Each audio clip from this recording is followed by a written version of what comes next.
All right. Hey, Erica, it's great to see you again for our second installment of our return to work, I guess you would say, for the from the pandemic lockdown. Well, we are nowhere near back to normal. We are starting to look at, again, sort of this phase one of the three-phase back to business plan that the Ontario government has started to lay out for us. And what are some of the things that we do as businesses and as landlords to get space ready for our employees and tenants to occupy? So one of the things that we discussed briefly in our video 2 weeks ago was the idea of perhaps pop-up or flex space for businesses. So if you have, say, a head office in Toronto, and you've got a number of employees who live out in the West End or the East End, how can you create a space out there for them so that they don't have to commute, because a lot of employees may not be ready to brave transportation to get to work. And as a landlord, how could you potentially turnkey a space so that you may get multiple tenants in the next year who take on that space as they get their entire workforce back to work? And one of those concepts that you and I talked about was the idea too of how co-working space can play into that mix, because as we have discussed, by no means is co-working dead. In fact, after this pandemic, it could be even more useful for businesses who hadn't thought of using it before, because social distancing does not mean having your own office. It's about putting the equipment in equipment and measures in place to keep your employees safe. So Erica, what would you say from a design and from an office equipment or office furniture, what might we consider in making a space turnkey ready for employees or tenants looking to take on a space short term? Yeah, I definitely think co-working is going to thrive in a post-COVID world. And I think that there's a lot of inspiration that landlords, even those who don't want to manage a conventional co-working space, can take into consideration when they're trying to fit out space that's going to be appealing for businesses today. At the end of all of this, businesses are going to have a little more uncertainty. They're going to be trying to decide how to accommodate their teams in a way that's safe, and not necessarily knowing how much time will elapse before the next change needs to occur. We also talked earlier a bit about commuting. So even if companies do have large spaces, maybe in Toronto, it may not be realistic for their teams to be able to get to those spaces in the next few months or even year or so.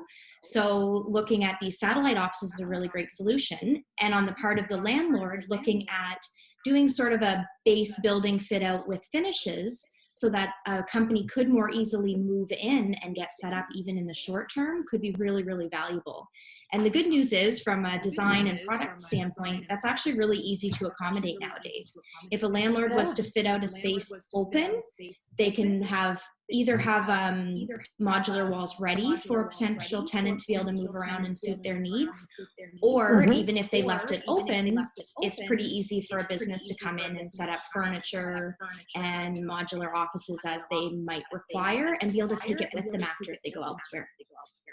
Yeah, that's going to be key, I think, with some of this short-term space, is how do you make sure that that short-term investment isn't lost? So what can you take with you, and then, you know, integrate potentially into other space that you already have? Yeah.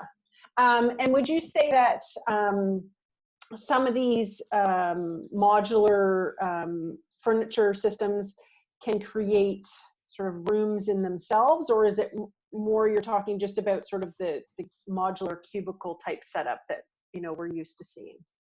Both, actually. And I'm glad you mentioned the conventional cubicle, because there's been a lot of talk about those lately, particularly the fabric panel ones, as to how safe they really are. Because in actual fact, unless it's an antimicrobial fabric, the likelihood is that it will actually absorb viruses and bacteria and could be putting your staff more at risk than having them in a more open space. There are other products. Antimicrobial fabrics are very prominent on the market now. And then there's also a number of PET and sort of felt-based products that have antimicrobial properties. So it kind of runs the gamut of that. Yes, there are ready-made phone booths, for example, and ready-made larger kind of individual offices that can be moved.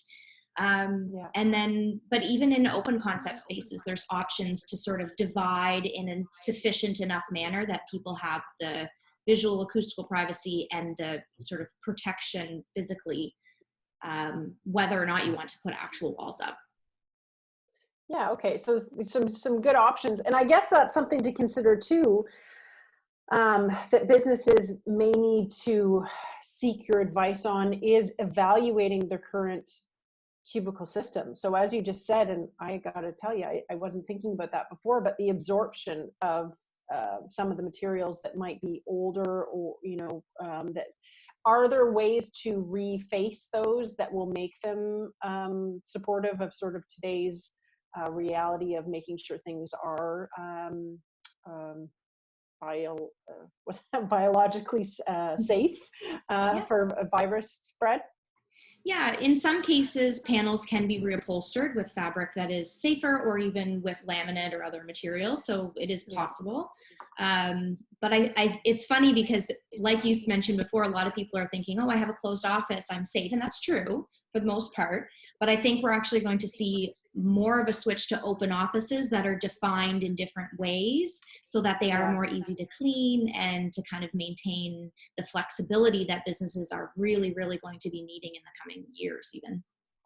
Yeah, and especially if businesses, you know, there's been a lot of talk about rotating staff on a, you know, on a day of the week or shift basis. So even if you have a closed office, your office might not just be your own with the rotating of staff. So yeah, definitely need to look at all those aspects. Okay, well, this gives us, I think, both tenants and landlords a lot to think about. And as we look forward to 2 weeks from now when we do our next installment, again, will be interesting to see what has happened in the last 2 weeks. Are we still making progress with the return to work? And, you know, of course, Erica and myself both always here to take questions and chat with people about what options exist. And now more than ever, brainstorming is definitely key to making sure that you are continuing business in a safe and effective manner. So thank you, Erica. Much appreciated your insight and thoughts on this topic again.